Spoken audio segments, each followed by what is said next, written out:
Welcome to this video on how the brain works. Its purpose is to give you an understanding of how brain cells connect to form neural pathways that govern all our thoughts, actions and behaviours. Your brain is made up of many tiny brain cells that are often referred to as neurons.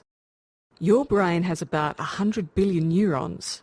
To give you an idea of its size, if every brain cell or neuron was to equal 1 second, then the number of neurons you will have would equal 8 years and 3 months.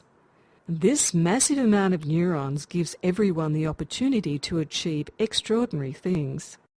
The trick is understanding how the brain works so that you can leverage this power to ensure that everybody lives up to their true potential. This is what a neuron looks like. There are many different types of neurons which do different things. For example, some look after breathing, others chewing food, walking, learning a language, or playing a computer game. These are just a few examples.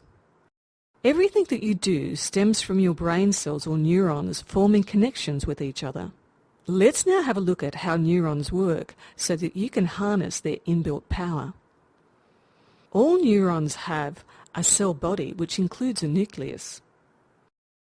Extending out from the cell body are little branches called dendrites. These connect with other brain cells and carry information into the cell body and nucleus.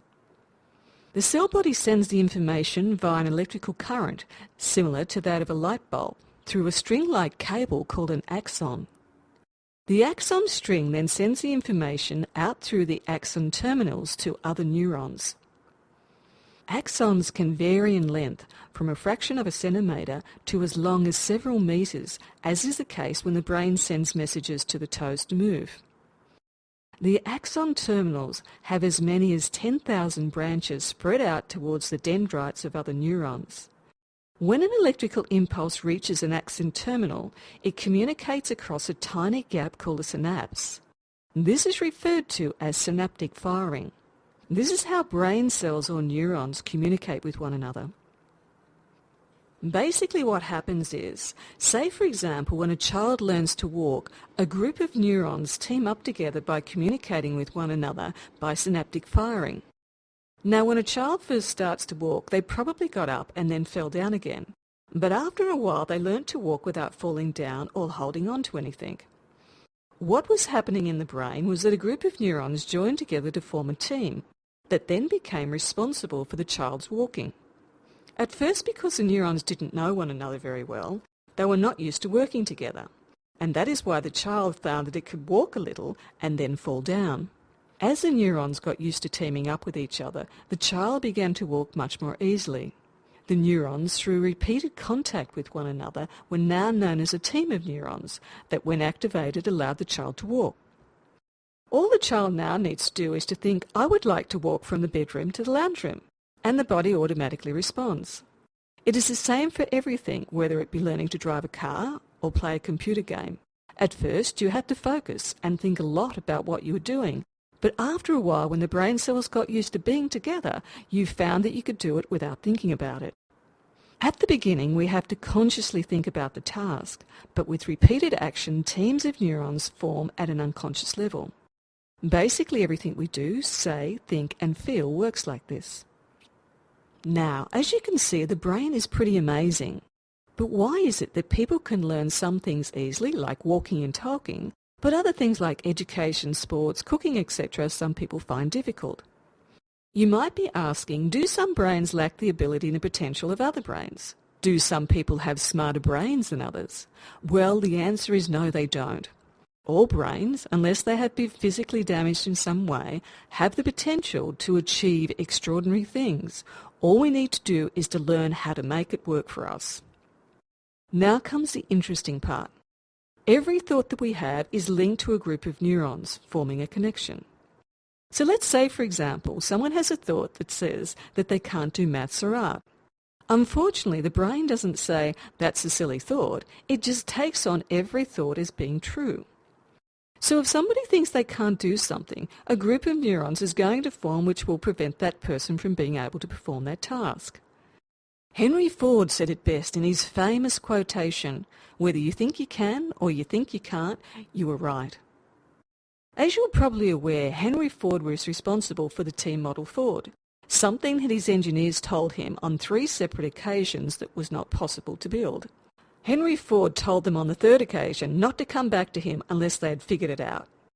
And guess what? They did. It is also important to be aware that in the first 6 years of a person's life, the brain is in a fully hypnotic state, which means that it will literally take on without censoring all information from its environment.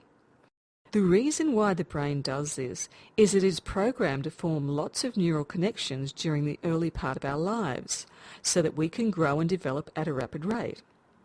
Also, between the ages of 6 to 12, the brain is in a semi-hypnotic state, or a highly suggestible state.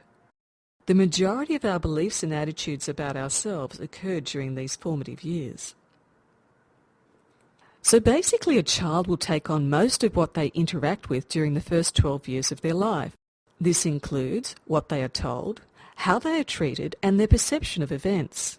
For example, someone may have said to them that they were silly or stupid, or they couldn't draw. And because their brains being in a highly suggestible state, they may have taken this on as being the truth. Now the good news is that the brain is very plastic, meaning that it has the capacity to form new neural connections and pathways anytime someone chooses to do so. To give you an understanding of how vast this is, that number of connections adds up to more than all the grains of sand on all the beaches in the entire world. This gives everybody the ability to excel at anything they put their minds to. Remember that every time neurons join together, they provide people with the opportunity to learn and excel. To give you an example, the concepts used in this video were shown to primary school students who had an IQ between 50 and 75. And by understanding the concepts presented in the video, they then went on to outperform mainstream students in basic maths and spelling. So the real secret of learning and achievement lies in what we think. What we think determines how we perform. You cannot separate what we think from who we are, because who we are comes from our brains.